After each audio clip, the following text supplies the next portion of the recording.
Hello student, excellent technical academy में एक बार फिर से आप लोग का स्वागत है। मैं हूं प्रदीप पांडे।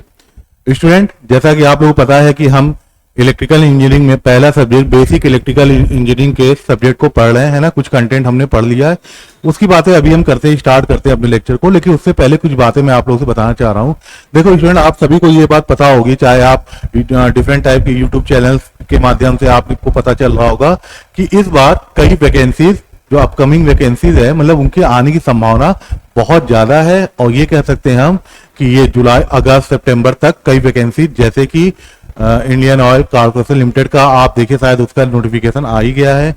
और यूपी पीसीएल में भी एई और जेई दोनों की वैकेंसी एक साथ आ रही है। साथ ही साथ रेलवे में भी एक ह्यूज नंबर की वैकेंसी आने वाली है।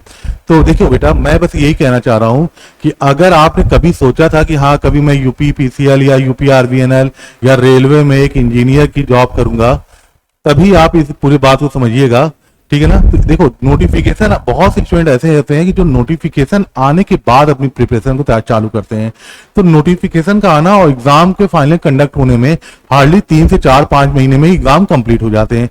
तो जरा सोच के देखिए, क्या आप 3 साल के डिप्लोमा का पूरा सब्जेक्ट और 4 साल के बीटेक का पूरा सब्जेक्ट क्या आप 3-4 महीने में कवर कर पाओगे?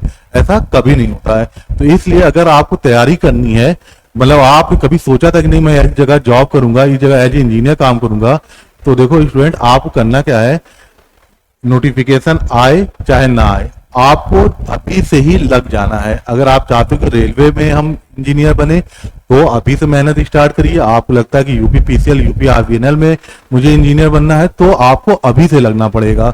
हाँ, एक चीज जरूर है, चूंकि हम कोचिंग वाले टीचर्स हैं, तो एक चीज जरूर आता है कि सर आप कहीं ना कहीं अपने फायदे के लिए ये सब बातें कर रहे हैं ताकि हम लोग जल्दी जल्दी यहाँ आप लोग से एडमिशन ले लें। ऐसा कुछ नहीं है, आप कहीं भी पढ़िए। मैं बस ये कहने का आशय था कि आप अपनी पढ़ाई को स्टार्ट कर दीजिए, क्योंकि जो भी लोग, मैं अपना एक्सपीरियंस बता रहा हूँ, मुझे कुछ पढ़ाने का 16-17 साल का एक्सपीरियंस हो गया है।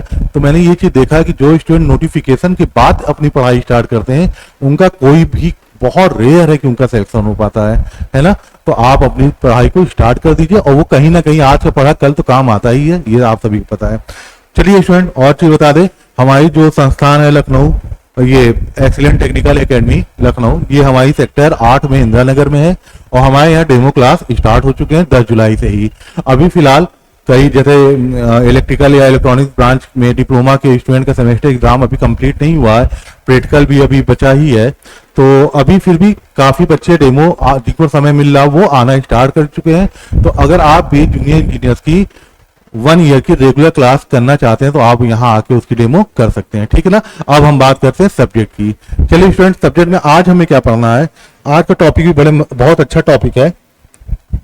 आज हम पढ़ेंगे क्लासिफिकेशन ऑफ इलेक्ट्रिकल एलिमेंट। आज हमें पढ़ना है क्लासिफिकेशन ऑफ इलेक्ट्रिकल एलिमेंट। अब बात करते हैं, सर ये एलिमेंट क्या होते हैं, है ना। इलेक्ट्रिकल या इलेक्ट्रॉनिक्स फील्ड में है, हम एलिमेंट्स किसे कहेंगे। तो देखो बेटा, एलिमेंट्स क्या होते हैं। आपने इलेक्ट्रिक सर्किट देखा है, जैसे आप डीसी नेटवर्क पढ़ते हो, एसी नेटवर्क पढ़ते हो, या मशीन का या ट्रांसफार्मर का सर्किट डायग्राम बनाते हो, या ट्रांसमिशन लाइन का सर्किट मॉडल बनाते हो, ठीक है। डिफरेंट टाइप के आपने नेटवर्क देखे होंगे। आप इलेक्ट्रॉनिक्स में भी नेटवर्क और सर्किट देखे होंगे। तो जिस सर्किट या नेटवर्क, इनमें मौजूद जितनी भी चीजें आपको नजर आ रही हैं, for example voltage source, current source, resistance, inductance, capacitance, diode, triode, diac, है ना, ये सारे क्या हमारे कहलाते हैं, एलिमेंट्स कहलाते हैं। इसे हम बोलते हैं एलिमेंट्स, इलेक्ट्रिकल एलिमेंट्स, ठीक है ना। तो चलिए अब हम इसका क्लासिफिकेशन करते हैं ऑफ इलेक्ट्रिकल एलिमेंट का। तो सबसे पहले हम इसको क्लासिफाइड करते हैं एक्टिव एंड पैसिव एलिमेंट में। तो फर्स्ट देखते हैं एक्टिव एंड पैसिव एलिमेंट।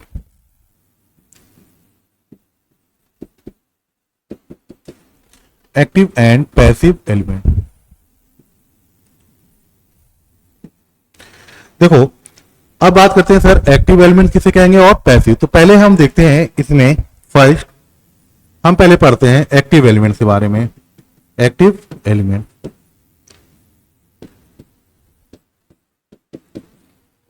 तो पहले सुन लीजिए, फिर मैं आपको इसको लिखवा देता हूं, ठीक है ना। तो देखो स्टूडेंट, एक्टिव एलिमेंट्स किसे कहेंगे? वो एलिमेंट जो कि सर्किट या नेटवर्क में प्रेजेंट होकर सर्किट या नेटवर्क को एनर्जी प्रोवाइड करते हैं, उन्हें हम एक्टिव एलिमेंट कहते हैं। ठीक है ना? Those element which provide electrical energy to the circuit और network is called active elements. तो मैं लिख देता हूं यहां, वो एलिमेंट जो सर्किट और नेटवर्क को इलेक्ट्रिकल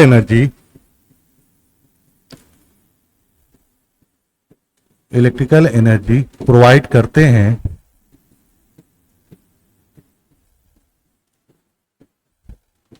उन्हें एक्टिव एलिमेंट कहते हैं। एक्टिव एलिमेंट कहते हैं। ठीक है ना? तो सिंपल सा क्या है कि जो भी एलिमेंट्स जो कि सर्किट या नेटवर्क में प्रेजेंट है और वो सर्किट या नेटवर्क को क्या प्रोवाइड कर रहा है? एनर्जी प्रोवाइड कर रहा है, ऐसे एलिमेंट हमारे कहलाते हैं एक्टिव एलिमेंट। अगर हम एग्जांपल की बात करें तो इसके एग्जांपल के कौन कौन से होंगे भाई? इसके एग्जांपल होंगे ऑल टाइप्स ऑफ जनरेटर। जितने भी प्रकार के जनरेटर हैं, जैसे डीसी जनरेटर आप पढ़ते हो, सिंक्रोनस जनरेटर पढ़ते हो, जिसे हम अल्टरनेटर कहते हैं, ये हो गए। फिर सेल बैटरी भी इसके एग्जांपल है। फिर ट्रांजिस्टर टनल डायोड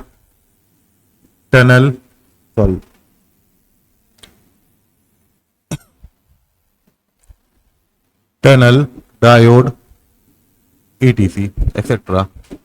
ठीक है ना? तो जैसे जितने टाइप्स के जनरेटर हैं, जैसे आप लोग कहते हो ना सर वोल्टेज सोर्स हमारा एक्टिव एलिमेंट होता है, तो बेसिकली वोल्टेज सोर्स जनरेटर क्या होता है? एक वोल्टेज सोर्स ही तो है। तो all types of generator, cell, battery, transistor, tunnel diode, ये सब हमारे एक्टिव एलिमेंट्स कहलाते हैं। ठीक, अब बात आती है कि सर ट्रांजिस्टर को क्यों एक्टिव एलिमेंट्स कहते हैं और टनल डायोड को क्यों एक्टिव एलिमेंट कहते हैं? तो इसको मैं लिखवा नहीं रहा हूं, फिलहाल आप सुन लीजिएगा। देखिए, ट्रांजिस्टर जो होता है ये एक इलेक्ट्रॉनिक डिवाइस है जो कि पावर गेन को इंप्रूव करता है। ठीक है ना? तो पावर गेन को इंप्रूव करने की वजह से हम ट्रांजिस्टर को क्या कहते हैं? Active element. फिर बात आती है टनल डायोड। अगर आप सभी ने टनल डायोड की वीआई कैरेक्टरिस्टिक देखी होगी तो आप वहां दो चीजें पढ़े होंगे। एक होता है पीक और वैली, पीक पॉइंट और वैली पॉइंट, या पीक पोटेंशियल वैली पोटेंशियल के बीच का जो स्लोप होता है वो निगेटिव होता है। ठीक है ना? अगर वीआई कैरेक्टरिस्टिक हम देखते हैं तो उसमें टनल डायोड का पीक और वैली, इन दोनों के बीच में, उस कैरेक्टरिस्टिक में पीक पॉइंट और वैली पॉइंट के बीच में जो स्लोप होता है निगेटिव होता है। तो जब भी कभी किसी एलिमेंट के वीआई कैरेक्टरिस्टिक में कहीं भी स्लोप निगेटिव आ जाए तो हम समझ जाएंगे कि वो कैसा एलिमेंट है? एक्टिव एलिमेंट्स है। ठीक है ना? तो ये हो गए भाई हमारे एक्टिव एलिमेंट्स। नेक्स्ट देखते हैं बी, पैसिव एलिमेंट।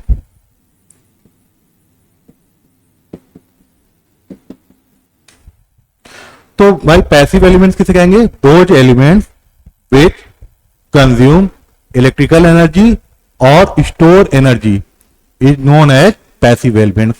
मींस वो एलिमेंट जो कि सर्किट या नेटवर्क में मौजूद होते हैं और वो इलेक्ट्रिकल एनर्जी को या तो कंज्यूम करते हैं जैसे कि रजिस्टर, और या तो इलेक्ट्रिकल एनर्जी को वो स्टोर कर रहे हो जैसे इंडक्टर और कैपेसिटर। तो वो एलिमेंट जो कि जिनको एनर्जी मिला और उन्होंने एनर्जी को खर्च कर दिया या स्टोर कर लिया, उन्हें हम क्या कहेंगे? Passive elements. ठीक है ना? तो चलिए इसको लिख लेते हैं। वो एलिमेंट जो सर्किट या नेटवर्क में electrical energy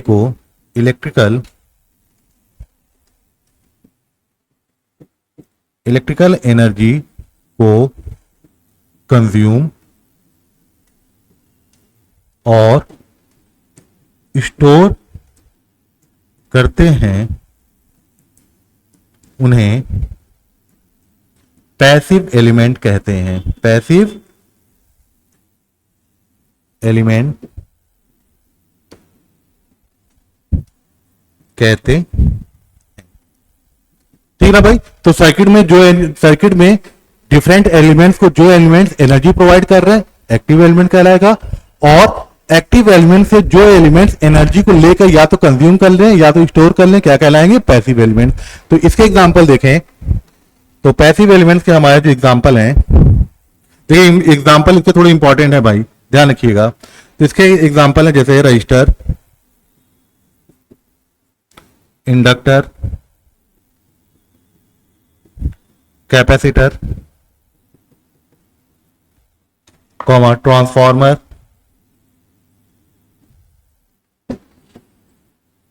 charged inductor, charged capacitor,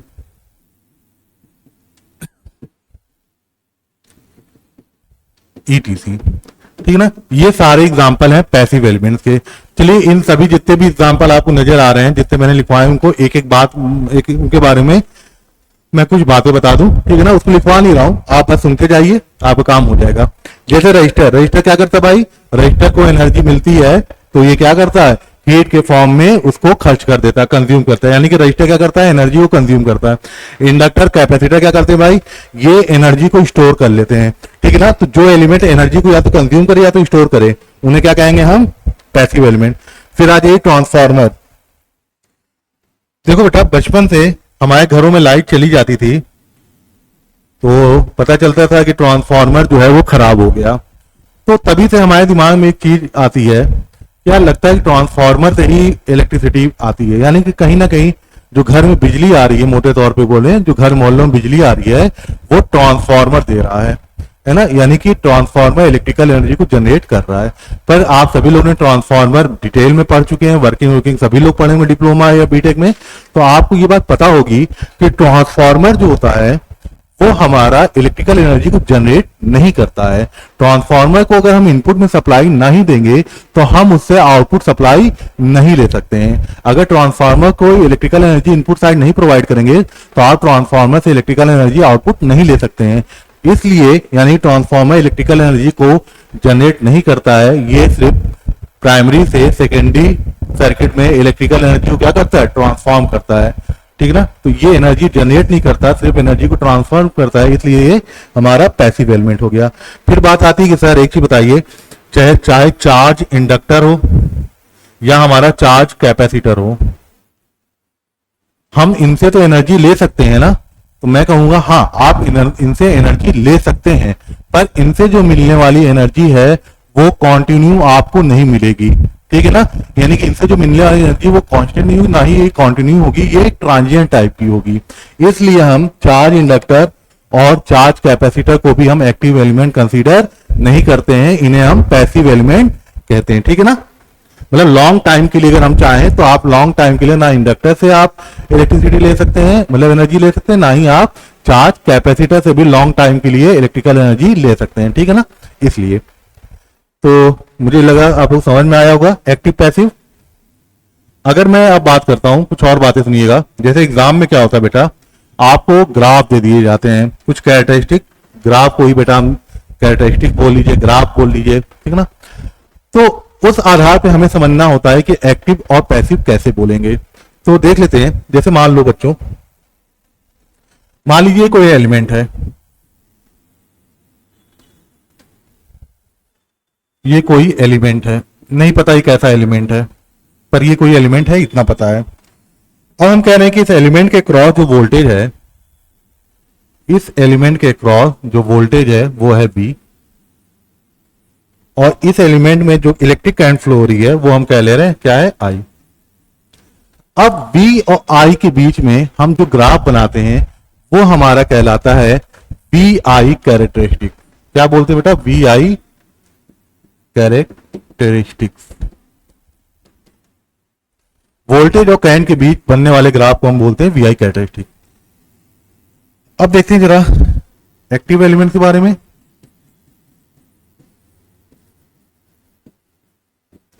फिर देखते हैं यहां हम पैसिव एलिमेंट के बारे में।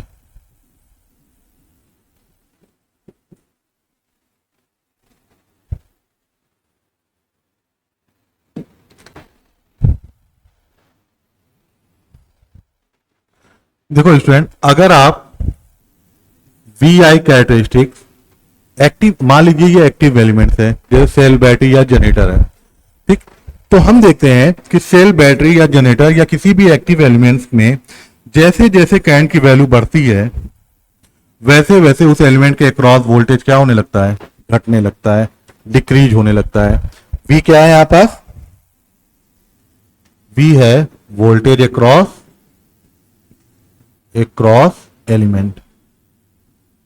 तो अगर करंट की वैल्यू इंक्रीज होने से एलिमेंट के अक्रॉस वोल्टेज डिक्रीज होने लगे, यानी कि ये स्लोप क्या है भाई, अगर मैं स्लोप की बात करूं तो यहां स्लोप क्या है, निगेटिव। तो अगर वी आई कैरेक्टरिस्टिक में निगेटिव स्लोप है, स्लोप क्या है, निगेटिव, तो स्लोप अगर निगेटिव है तो आप समझ जाइएगा एलिमेंट क्या होगा, एक्टिव एलिमेंट। इतनी बात समझे। अब जब बात करते हैं पैसिव एलिमेंट की,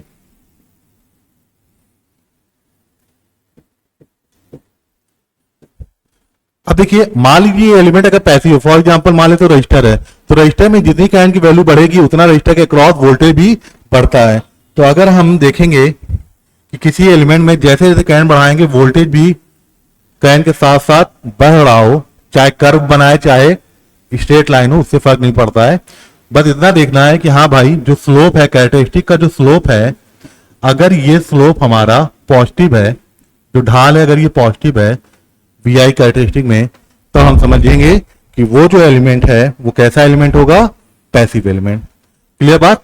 तो दोनों एलिमेंट चाहे एक्टिव और पैसिव, अगर इनकी बात करें हम तो जो इनकी वी आई कैरेक्टरिस्टिक होगी, अगर कैरेक्टरिस्टिक में स्लोप निगेटिव है तो वो एक्टिव एलिमेंट्स की होगी, अगर वी आई कैरेक्टरिस्टिक में स्लोप निगेटिव है तो वो पॉजिटिव है तो वो किस एलिमेंट की होगी, पैसिव एलिमेंट की। तो आई होप इतना आप लोगों को समझ में आया होगा। नेक्स्ट हम चलते हैं, लेक्चर को आगे बढ़ाते हैं।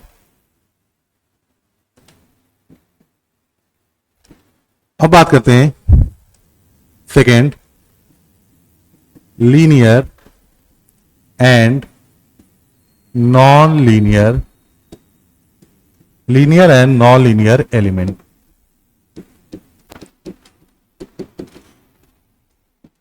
लीनियर और नॉन लीनियर एलिमेंट।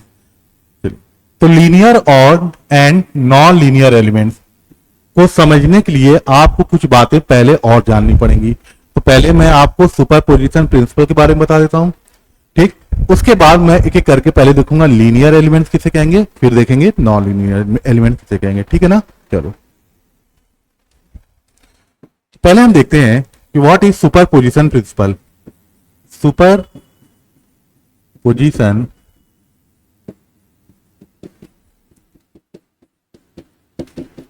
जैसे मान लो हम कहते हैं भाई ये एक कोई एलिमेंट है, ये एलिमेंट सुपरपोजिशन प्रिंसिपल को फॉलो करता है।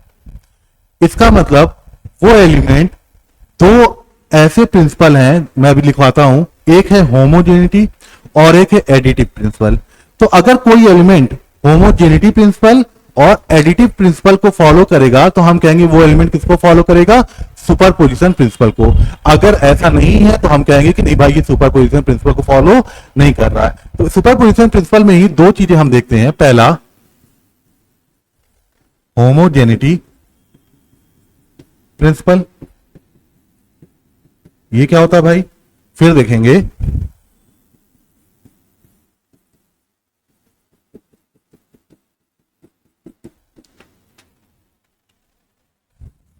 Additive principal.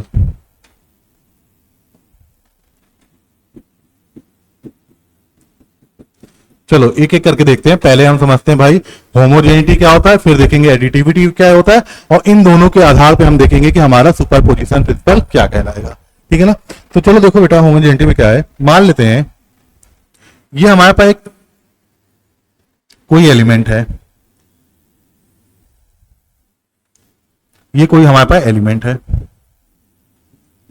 और इस एलिमेंट को हम जो इनपुट है, इनपुट हम इसको x प्रोवाइड कर रहे हैं और हम कह रहे हैं भाई इसका आउटपुट जो है वो है y।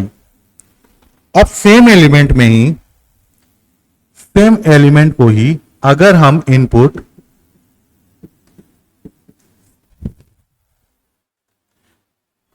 सेम एलिमेंट को ही अगर हम इनपुट ए टाइम्स, मतलब पहले एक्स प्रोवाइड कर रहे थे, अब एक्स का ए टाइम्स यानी कि ए एक्स प्रोवाइड करें और आउटपुट भी इसका पहले वाई आया था, अब ए टाइम्स इसका आउटपुट आ जाए।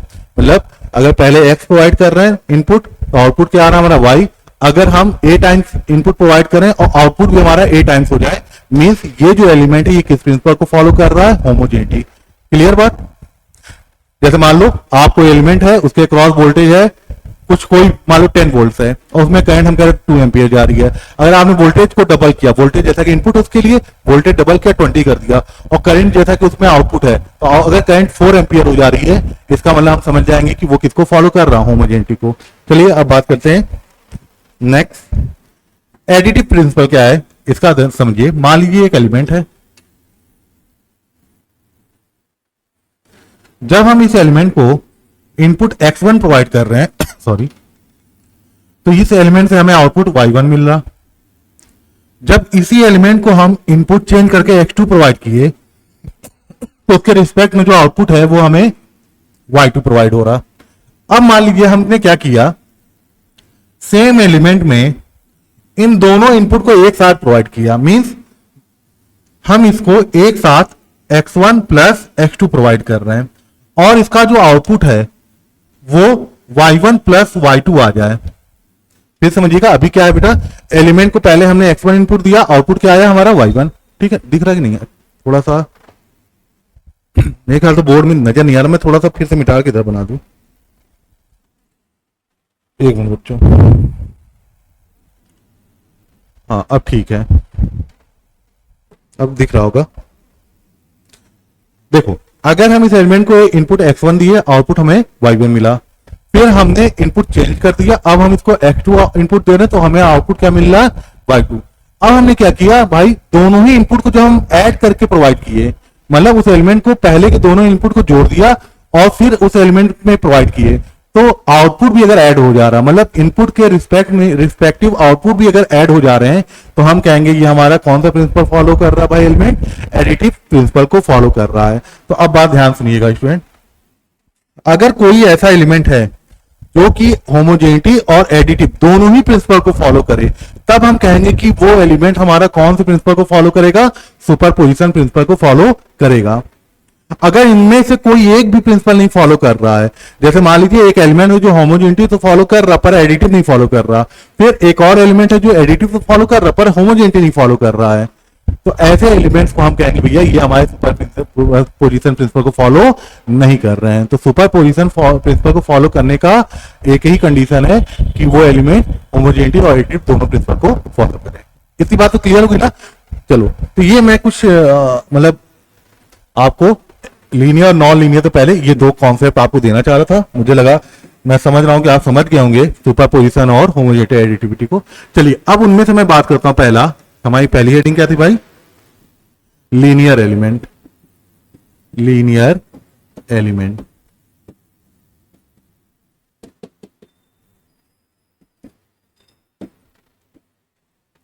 देखिए, elements which follow superposition principle is known as linear element. मतलब वो है एलिमेंट जो कि सुपरपोजिशन प्रिंसिपल को फॉलो करे। इसका मतलब इनडायरेक्टली हम क्या कहना चाह रहे हैं, वो एलिमेंट जो होमोजेनिटी और एडिटिव दोनों ही प्रिंसिपल को फॉलो करे उसे ही हम क्या कहेंगे, लीनियर एलिमेंट। ठीक है ना, तो मैं लिख दे रहा हूं वो एलिमेंट जो सुपरपोजिशन में कौन कौन से आ गए भाई, अभी देखा था हमने, होमोजेनिटी प्लस एडिटिव। वो एलिमेंट जो सुपरपोजिशन प्रिंसिपल को फॉलो करते हैं उन्हें,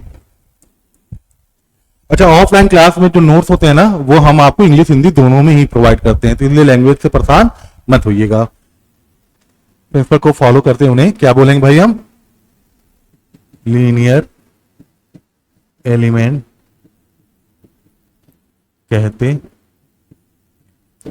ठीक है। अच्छा, हम लोग ने क्या, आप लोग देखो इंटर में पढ़े होगे या डिप्लोमा में पढ़े होगे कि सर जो एलिमेंट्स ओम्स लॉ को फॉलो करते हैं हम उन्हें क्या बोल देते हैं, लीनियर एलिमेंट, है ना। तो चलिए उसको भी समझ लेते हैं। देखिए जो एलिमेंट्स ओम्स लॉ को फॉलो करते हैं वो सुपरपोजिशन प्रिंसिपल को भी फॉलो करते हैं, सुपरपोजिशन प्रिंसिपल को भी फॉलो करते हैं। इसलिए हम कह सकते हैं कि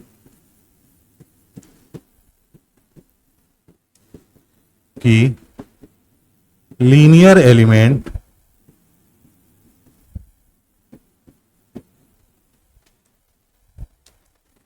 ओम्स लॉ को फॉलो करते हैं, फॉलो करते। क्लियर बात ना बेटा। तो हमने देखा था थोड़ी देर पहले कि सुपरपोजिशन प्रिंसिपल क्या होता है। अब हमने क्या देखा कि जो एलिमेंट्स सुपरपोजिशन प्रिंसिपल को फॉलो कर रहे हो वही यहाँ पे क्या कहलाएंगे स्टूडेंट, उसी को हम बोलेंगे लीनियर एलिमेंट्स, ठीक है ना। अब हम जानते हैं कि ओम्स लॉ को जो एलिमेंट फॉलो करते हैं वो सुपरपोजिशन प्रिंसिपल भी फॉलो करते हैं। तो इसलिए हम जनरल लैंग्वेज में क्या बोलते हैं, जो एलिमेंट्स ओम्स लॉ को फॉलो करते हैं वह हमारे लीनियर एलिमेंट्स कहलाते हैं। अब इस एग्जांपल अगर हम बात करें इसके एग्जांपल की, तो इनमें भाई कौन कौन से एग्जांपल हो जाएंगे, जैसे register, comma capacitor, comma inductor, ये सब आपके क्या हैं भैया, ये सारे आपके लीनियर एलिमेंट्स हैं, ठीक है ना। Register, capacitor, inductor. अब बात करते हैं हम नेक्स्ट भी बात कर लें एक्टिव लीनियर और नॉन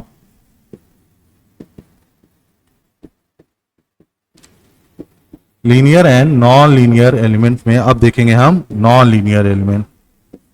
तो इसका सिंपल सा डिफिनेशन है, those element which does not follow the superposition principle is known as non linear elements, ठीक है ना। तो हम लिख दें वो एलिमेंट जो सुपर पोजिशन प्रिंसिपल को नहीं फॉलो करते, को नहीं फॉलो करते हैं, उन्हें नॉन लीनियर एलिमेंट कहते हैं, नॉन लीनियर एलिमेंट कहते हैं। चलिए इसका एग्जांपल देख लिया जाए।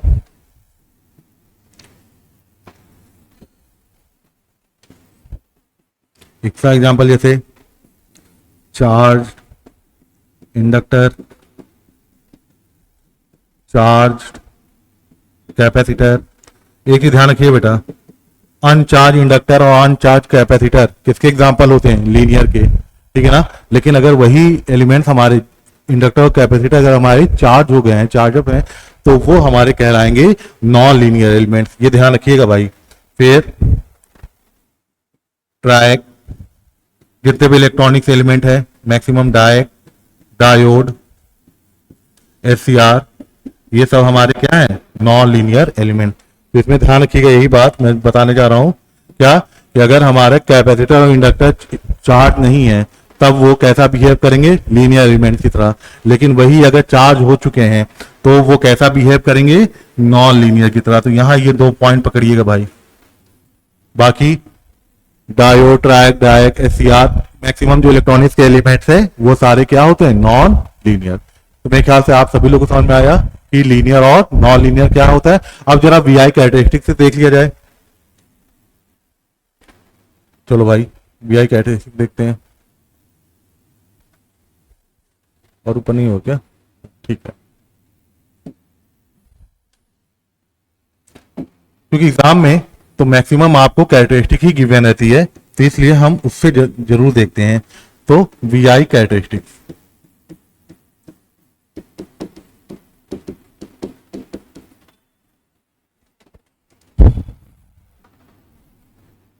पहले बात कर लें हम लीनियर की।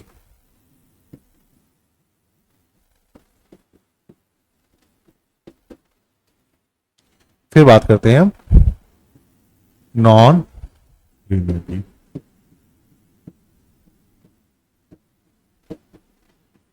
ठीक है भाई, चलो अब वी आई कैरेक्टरिस्टिक अगर देखा जाए, मैं कोऑर्डिनेट बना दे रहा हूं।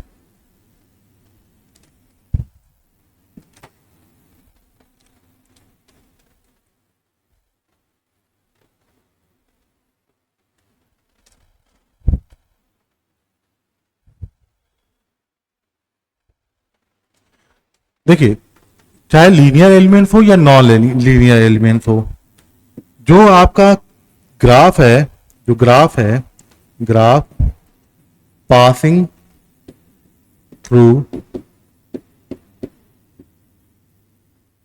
ओरिजिन, ग्राफ जो है वो ओरिजिन मूल बिंदु से ही पास होगा। यहां भी हम लिख सकते हैं ग्राफ पासिंग थ्रू ओरिजिन। लेकिन बेटा अंतर क्या रहेगा लीनियर और नॉन लीनियर की वी आई कैरेक्टरिस्टिक्स में, कि यहां देखिए ध्यान से, यहां ऐसा लग रहा है कि सर ये, अच्छा एक चीज और मैं लिख दूं, ये है भाई वी, ये है आई, ठीक है, ये माइनस वी माइनस आई, ठीक वैसे ही मैं यहां कर दूं।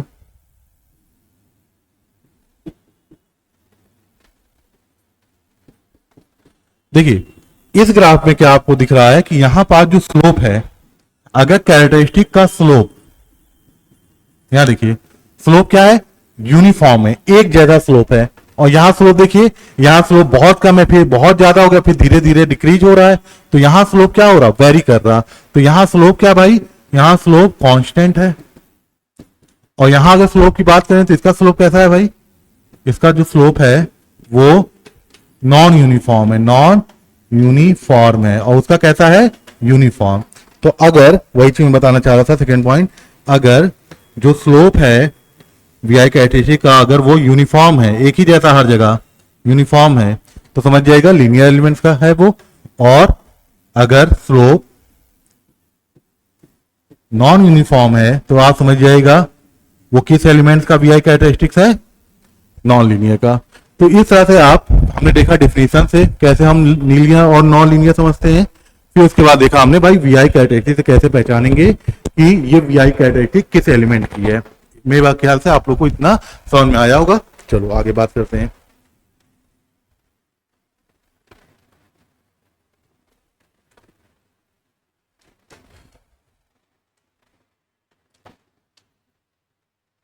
थर्ड हमें पढ़ना है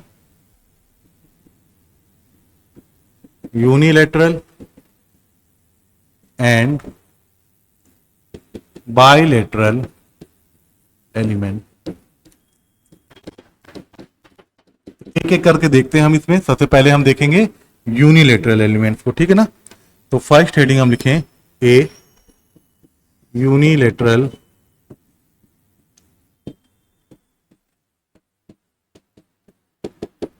देखो भाई, वो एलिमेंट्स जिनका व्यवहार, जिनका नेचर, जिनकी कैरेक्टरिस्टिक करंट की डायरेक्शन पे डिपेंड करती है, उन्हें हम क्या बोलेंगे, यूनिलेटरल एलिमेंट्स।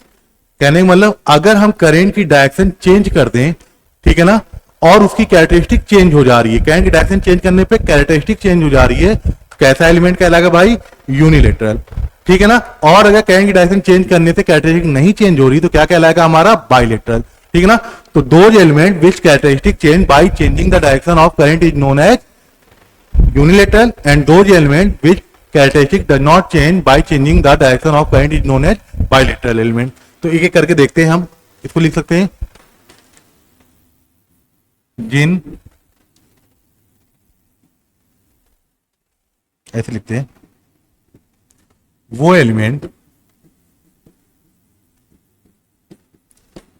जिनकी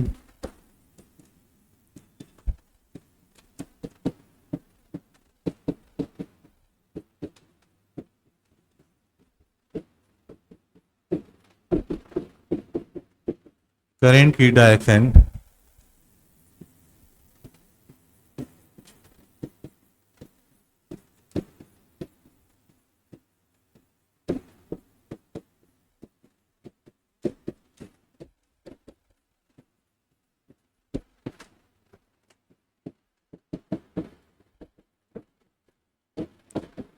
यूनिलेटरल एलिमेंट कहते हैं। ठीक है भाई, वो एलिमेंट जिनकी कैरेक्टरिस्टिक्स करंट की डायरेक्शन चेंज होने पे चेंज हो जाती है, उन्हें हम यूनिलेटरल एलिमेंट्स कहते हैं। Means characteristics of unilateral elements it depend upon the direction of current. ठीक है ना, तो जिन एलिमेंट की कैरेक्टरिस्टिक करंट की डायरेक्शन पर डिपेंड कर रही हो वो हमारे क्या कहलाएंगे, यूनिलेटरल एलिमेंट्स। तो इसके एग्जांपल की बात करें तो जैसे एग्जांपल देखिए डायोड। देखो स्टूडेंट, डायोड में जब करंट की डायरेक्शन इस डायरेक्शन में है तो ये डायोड कैसे बिहेव करता है, एज ए ऑन। और अगर हम इसी डायोड में करंट की डायरेक्शन को अपोजिट करना चाहें, चेंज करना चाहें, तो अब इसका बिहेवियर कैसा हो जाता है, ऑफ। अगर आइडियल डायोड की बात करें तो करंट की इस डायरेक्शन के लिए देखिए, करंट की इस डायरेक्शन के लिए ये कैसा बिहेव करेगा, एक शॉर्ट सर्किट की तरह। और अगर ये है तो करंट के इस चार्ज जो मैंने दिखाया है, करंट के इस डायरेक्शन के लिए कैसा बिहेव करेगा,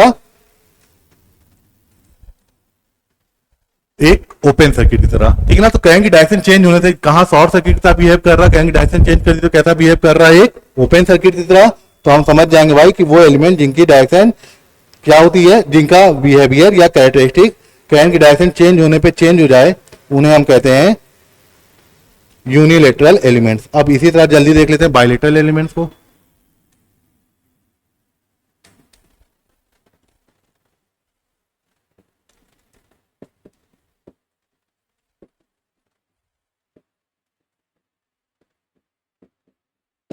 तो इसमें क्या लिखेंगे भाई, इनमें लिखेंगे वो एलिमेंट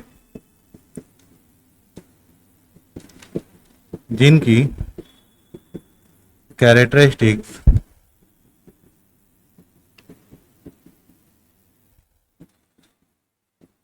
करंट की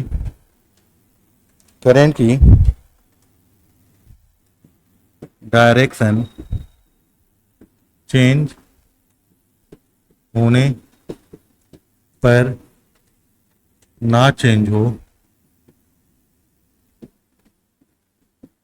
उन्हें क्या कहोगे, बाइलेटरल एलिमेंट। बाइलेटरल एलिमेंट्स कहते हैं। अब एक बात ध्यान सुनिएगा, जैसे इसका एग्जांपल, इसके एक एग्जांपल की बात करें तो जैसे देखो बच्चों, इसका एग्जांपल जैसे रजिस्टर। अब मैं क्यों कह रहा हूं रजिस्टर हमारा करंट के डायरेक्शन पे उसका बिहेव नहीं डिपेंड करता। जैसे मान लीजिए एक रजिस्टर ले लीजिए, ठीक, मान लीजिए करंट आई फ्लो का है, इसकी वैल्यू आर है और ये बी हो गया। और वही रजिस्टर यहां लीजिए और बस करंट की डायरेक्शन चेंज कर दीजिए, बी से ए कर दीजिए।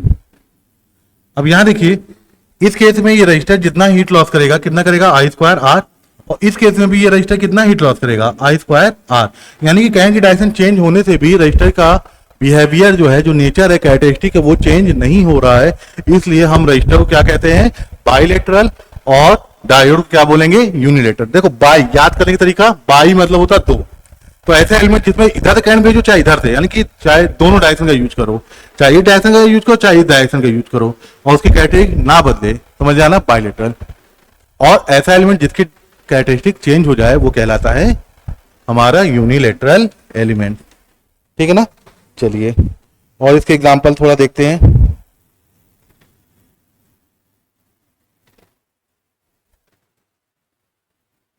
अगला टॉपिक है आपका, अच्छा हाँ, अब बात करते हैं कि वी आई कैरेक्टरिस्टिक से कैसे हम समझेंगे कि हमारे एलिमेंट्स क्या हैं भाई। जैसे बाइलेटरल के एग्जांपल और हैं, register, diode, try, inductor, capacitor, वो सब हमारे। हाँ चलो इसका कहाँ गया मेरा, और एग्जांपल में लिखवा दूं थोड़ा।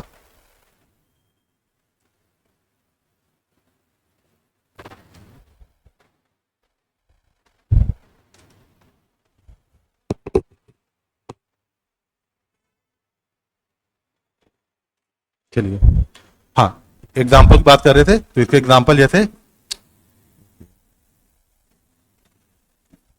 जैसे डायोड, फिर इसके एग्जाम्पल जैसे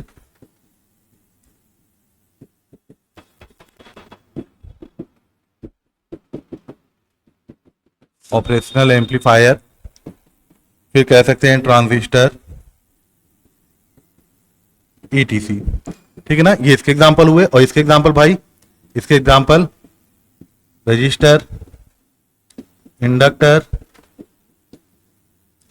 कैपेसिटर,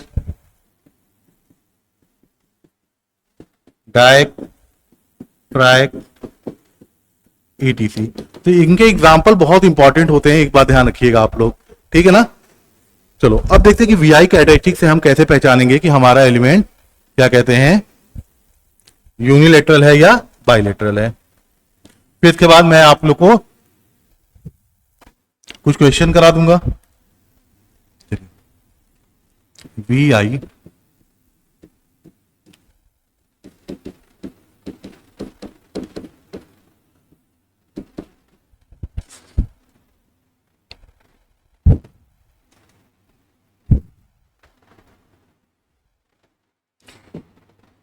इधर लेते हैं यूनिलेटरल, और इधर लेते हैं बाइलेटरल।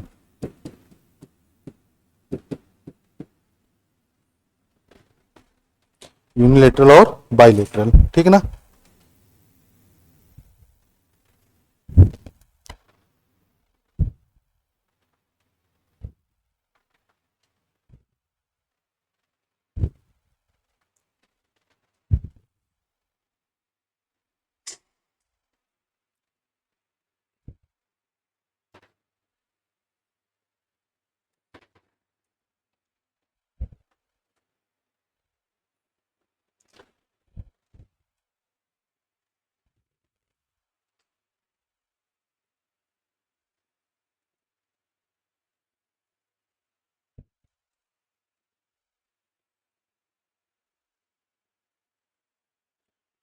ठीक है, अब बात ध्यान सुनिएगा, मैं बायलेटरल को एक्सप्लेन कर दूंगा, और अगर ऐसा नहीं हुआ तो समझ जाएगा वो क्या है, यूनिलेटरल है। देखो कैसे, जैसे मान लीजिए ये कैरेक्टरिस्टिक में आप देख रहे हैं कि ये कैरेक्टरिस्टिक किन कोऑर्डिनेट में बनी भाई, ये कैरेक्टरिस्टिक हमारी प्रथम चतुर्थांश जिसे हम बोलते हैं, कोऑर्डिनेट को क्या बोलते हैं, चतुर्थांश, ये फर्स्ट में है और थर्ड में है। ठीक है ना, तो देखो अगर किसी एलिमेंट की वी आई कैरेक्टरिस्टिक में जैसा कैरेक्टरिस्टिक फर्स्ट कोऑर्डिनेट में है, वैसा ही कैरेक्टरिस्टिक अगर अपोजिट कोऑर्डिनेट मतलब थर्ड में है, मतलब किसी एलिमेंट की कैरेक्टरिस्टिक किसी एक कोऑर्डिनेट में चेक कर लो, और अगर उसके जस्ट अपोजिट कोऑर्डिनेट में भी सेम वैसे ही कैरेक्टरिस्टिक आपको मिल रही है, तो समझ जाइएगा ये क्या है, बाइलेटरल। अगर ऐसा नहीं है तो समझ जाइए क्या है, यूनिलेटरल। देखो समझते हैं, पहले आप इसको समझो। देखो इसके फर्स्ट कोऑर्डिनेट में कैरेक्टरिस्टिक हमें कैसी मिल रही है, ऐसे गई और फिर इंक्रीज हुई, ठीक। सेम वैसी कैरेक्टरिस्टिक इसके थर्ड कोऑर्डिनेट में भी मिल रही है, यानी कि फर्स्ट का अपोजिट क्या हुआ, थर्ड। तो अगर अपोजिट कोऑर्डिनेट के कैरेक्टरिस्टिक सेम हो, अपोजिट कोऑर्डिनेट के कैरेक्टरिस्टिक सेम हो तो हम बोलेंगे बाइलेटरल। अगर अपोजिट कोऑर्डिनेट के कैरेक्टरिस्टिक सेम ना हो तो यूनिलेटरल। जैसे यहां देखो, यहां जैसा फर्स्ट में है वैसा इसका अपोजिट थर्ड में है, यानी कि किसका है बाइलेटरल का। और यहां देखो जैसा फर्स्ट कोऑर्डिनेट में है, क्या वैसा ही ग्राफ इसके थर्ड कोऑर्डिनेट में आ रहा, नहीं, तो ये क्या कहलाएगा, यूनिलेटरल। अच्छा, अब आप सोचेंगे सर कैसे पता करेंगे कि अपोजिट कोऑर्डिनेट के जो ग्राफ है वो सेम है। तो सबसे आसान तरीका, यहां देखो एग्जांपल समझाएं। अगर आप इस फर्स्ट कोऑर्डिनेट में जो ग्राफ है, इस ग्राफ को 180 डिग्री घुमाओ, 180, इसी ग्राफ को अगर हम 180 डिग्री घुमाएं, ऐसा करने पे 180 डिग्री घुमाएंगे तो यहां आ जाएंगे। ऐसा करने पे आप देखेंगे कि जो फर्स्ट कोऑर्डिनेट का ग्राफ है वो थर्ड कोऑर्डिनेट के ग्राफ के ऊपर आ जाएगा, ओवरलैप कर लेगा। तो अगर अपोजिट कोऑर्डिनेट के ग्राफ एक दूसरे के ऊपर 120 डिग्री 180 डिग्री घुमाने पे ओवरलैप कर लें तो समझ जाइएगा सेम है। मेरे ख्याल से इतना बहुत है आप लोगों को बताने के लिए। चलो स्टूडेंट, एक और मेन इंपॉर्टेंट पॉइंट समझिएगा।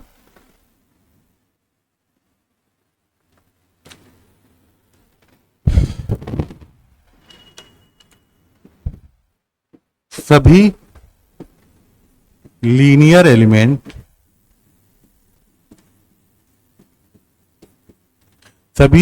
एलिमेंट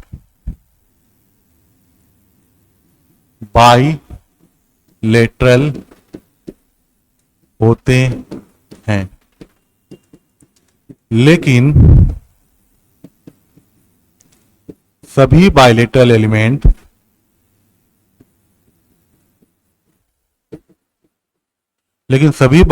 एलिमेंट लीनियर होना जरूरी नहीं। तुरंत से हम आपको दो एग्जांपल देखें। देखो, ये भाई एक एलिमेंट की वीआई कैरेक्टरिस्टिक्स है, ये लीनियर एलिमेंट की वीआई कैरेक्टरिस्टिक्स है ना। और यहां देखो, ये एक नॉन लीनियर की वीआई कैरेक्टरिस्टिक्स है, जैसा अभी बताया था।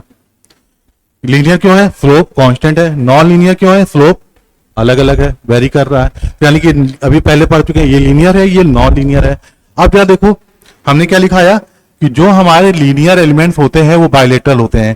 कहने मतलब लीनियर एलिमेंट को चेक करेंगे तो इसके दोनों अपोजिट कोऑर्डिनेट यानी कि फर्स्ट और थर्ड में आप देख रहे हैं कि दोनों में ग्राफ क्या है? सेम, एक ही जैसा है। इसलिए हम कह सकते हैं कि लीनियर एलिमेंट हमारा क्या होता है?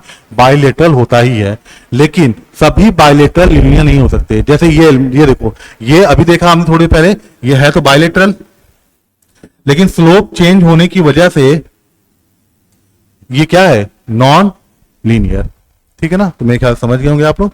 चलिए अब बेटा सुनते हैं, ध्यान सुनिएगा। और भी टाइप्स हैं, एक्टिव पैसिव देखा, लीनियर नॉन लीनियर देखा, यूनिलेटरल बाइलेटरल देख लिया।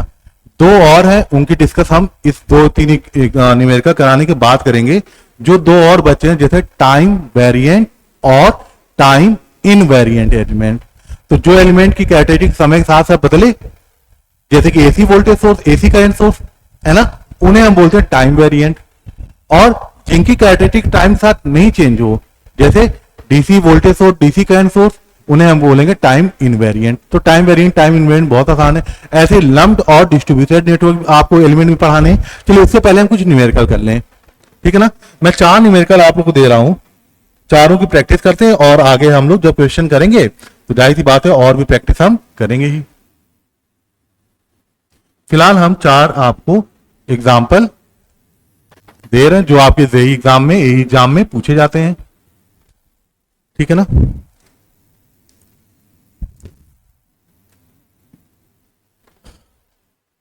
पहला देखिए, मान लीजिए किसी एलिमेंट की वी आई कैरेक्टरिस्टिक गिवन है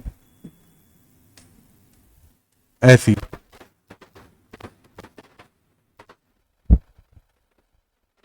ठीक। सेकेंड,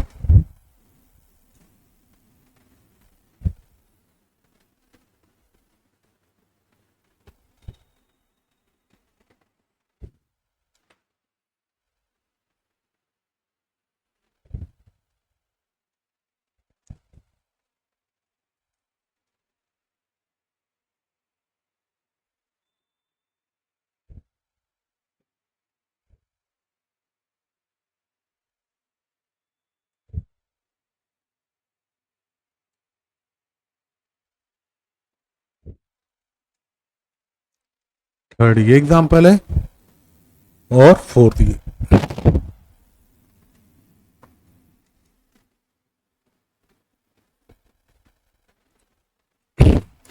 ये भाई जो y एक्सिस है ये वोल्टेज को रिप्रेजेंट कर रही है, जो x एक्सिस है वो करंट को, यानी कि है वी आई कैरेक्टरिस्टिक। मैं लिखा नहीं हूं लेकिन समझ जाइएगा आप, ठीक है।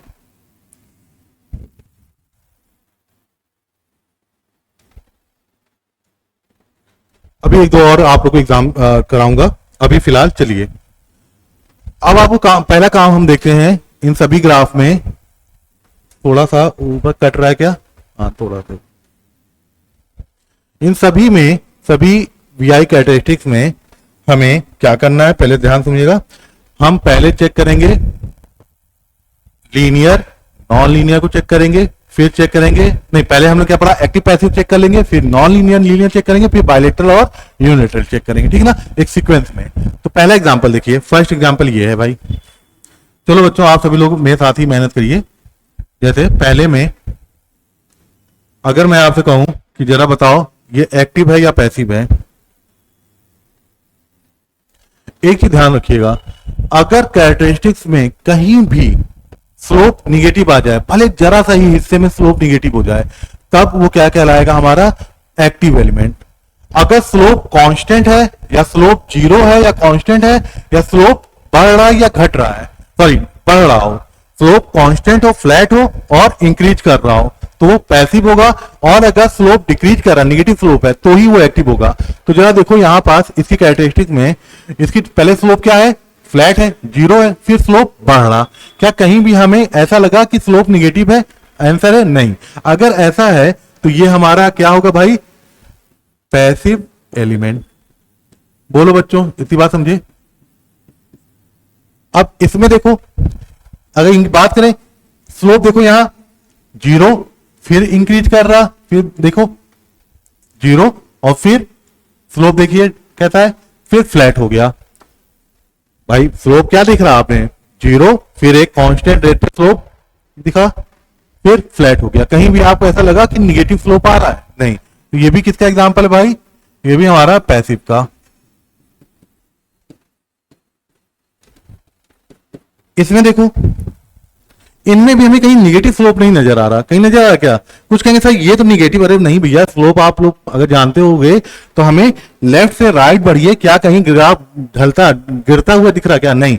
देखो यहां भी ग्राफ उठा, फ्लैट हुआ, फिर उठ रहा, यानी कि ये भी कैसा है, यहां भी निगेटिव स्लोप ना होने की वजह से कैसा है, पैसिव एलिमेंट। ये एक्चुअल में डायोड का कैरेक्टरिस्टिक है। तो डायोड हमारा क्या होता है, पैसिव। यहां देखो इसका कैरेक्टरिस्टिक जो है फर्स्ट और सेकेंड कोऑर्डिनेट में है। अब मैंने क्या कहा, अगर स्लोप कहीं भी निगेटिव हो, या तो पूरा स्लोप कैरेक्टरिस्टिक निगेटिव स्लोप पे हो, या कहीं भी कैरेक्टरिस्टिक निगेटिव स्लोप आ जाए, वो समझ जाना क्या है, एक्टिव। देखो यहां तो स्लोप पॉजिटिव है, लेकिन यहां देखो स्लोप निगेटिव है, तो ये क्या हुआ, एक्टिव। तो मेरे ख्याल से समझ गए होंगे आप एक्टिव पैसिव का। ऐसे ही टनल डायोड, बेटा मैं यही थोड़ा सा बना दूं, आप लोग याद है टनल डायोड की जब कैरेक्टरिस्टिक बनाते हैं तो टनल डायोड की कैरेक्टरिस्टिक कुछ ऐसे आती थी। इसे हम पीक पॉइंट और इसे वैली बोलते थे। तो देखो पीक और वैली के बीच में स्लोप क्या हो गया, निगेटिव। इसलिए टनल डायोड को मैंने एग्जांपल में क्या लिखवाया है, एक्टिव एलिमेंट। अब मेरे ख्याल से क्लियर हो गया होगा आपको। चलो ऐसे ही अब बच्चों बताओ, एक्टिव पैसिव हो गया। अब बात करते हैं लीनियर नॉन लीनियर। तो ध्यान सुनना, अगर स्लोप कांस्टेंट है लीनियर, कहीं भी स्लोप में चेंजिंग आया नॉन लीनियर। देखो यहां देखो स्लोप कुछ और है और यहां स्लोप क्या है, जीरो। जीरो स्लोप और फिर स्लोप चेंज हो गया, यानी कि स्लोप अगर चेंज हो रहा है, क्या है, कौन सा एलिमेंट कहेंगे आप, हम इसे कहेंगे ये हमारा है नॉन लीनियर। क्यों, क्योंकि स्लोप चेंज हुआ। ये भी नॉन लीनियर, स्लोप देखो चेंज हो रहा है। ये देखिए ये भी यहां देखो बार बार चेंज हो रहा है, नॉन लीनियर। और यहां तो देखिए कर्व है, ये भी क्या है, नॉन लीनियर। तो लीनियर पहचानने के लिए अगर स्लोप बेटा कांस्टेंट होता, कोई और ग्राफ होता, जैसे इस टाइप का ग्राफ, कोई ऐसा ग्राफ होता, तो हम समझ जाते क्या होता, ये लीनियर होता, क्योंकि स्लोप कांस्टेंट होता। तो मेरे ख्याल से ये हो गया। अब हमें बताना है, बात करनी है यूनिलेटरल और बायलेटरल। याद रखना, अगर अपोजिट कोऑर्डिनेट के ग्राफ सेम है, bilateral opposite coordinate graph same नहीं है, यूनिलेटरल। देखो अपोजिट कोऑर्डिनेट, फर्स्ट कोऑर्डिनेट का ग्राफ दिख ही रहा है, क्या फर्स्ट कोऑर्डिनेट का जैसे ग्राफ है, ये देखो फर्स्ट कोऑर्डिनेट का जैसे ग्राफ है, क्या वैसे अपोजिट थर्ड में है, नहीं है। नहीं है तो क्या हो गया, ये यूनिलेटरल। जैसा फर्स्ट में है कैरेक्टरिस्टिक, क्या वैसे ही सेकंड में है, थर्ड में है, मतलब जैसा फर्स्ट में वैसे अपोजिट थर्ड में है, बिल्कुल है। तो ये क्या कहलाएगा, बाईलेटरल। ठीक। अब यहां देखो, इसको देख लेते हैं। भाई देखो, डायोड की कैरेक्टरिस्टिक सब लोगों को पता होगा, फॉरवर्ड बायस में ग्राफ ऐसा होता है और रिवर्स बायस में यहाँ ब्रेकडाउन के बाद स्लोप ऐसा हो जाता है। तो कुल मिला के क्या जैसा फर्स्ट कोऑर्डिनेट में दिख रहा है, क्या सेम टू सेम थर्ड में दिख रहा है? तो आंसर है नहीं, सेम टू सेम नहीं है। मीन्स ये क्या हुआ, ये हमारा हुआ यूनिलेटरल। तो डायोड हमारा क्या होता है, यूनिलेटरल। थर्ड वाला बेटा कैरेक्टरिस्टिक डायोड का है। फोर्थ देखो, अपोजिट कोऑर्डिनेट में सेम होना चाहिए। तो भाई फर्स्ट का अपोजिट क्या होता है, थर्ड। तो जैसा फर्स्ट में देख रहा हो वैसा थर्ड में आ रहा क्या? नहीं। जैसा सेकंड में देख रहा हो वैसा फोर्थ में आ रहा क्या? नहीं। इसका मतलब ये भी क्या है, यूनिलेटरल। ठीक है स्टूडेंट, तो ये 4 ऐसे क्वेश्चंस आप लोग के एग्जाम में पूछे जाते हैं। तो उम्मीद है आप इसको तैयार करिएगा। फिर हम नेक्स्ट लेक्चर में देख लेंगे टाइम वेरिएंट और टाइम इनवेरिएंट और लम्प्ड एलिमेंट और डिस्ट्रीब्यूटर एलिमेंट। ठीक है ना? तो मेरे ख्याल से इतना आपको समझ में आएगा। थैंक यू वेरी मच, मन लगा के पढ़ते रहिए।